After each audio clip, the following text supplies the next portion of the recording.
Hey everyone, welcome to my channel Tutorial Lore.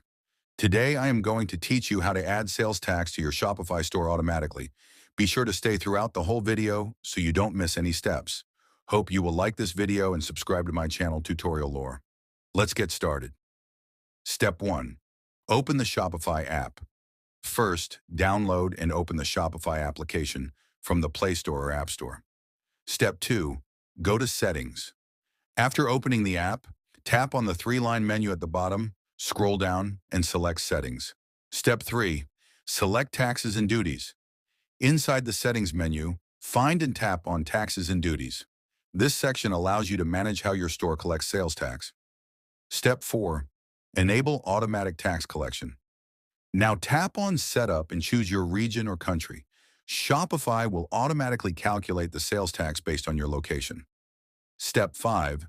Save your settings. Once you have set your tax preferences, tap Save. Shopify will now automatically calculate and apply the correct sales tax for your customers. That's all for today's video. Hope you have understood how to add sales tax to your Shopify store. Automatically, there is no easier way than this. If you still have any doubts, drop a comment and I'll definitely reply or make a video on your topic. Hit the like button, press subscribe, and leave a comment. It motivates us to create more tutorial videos for you. Thank you for watching.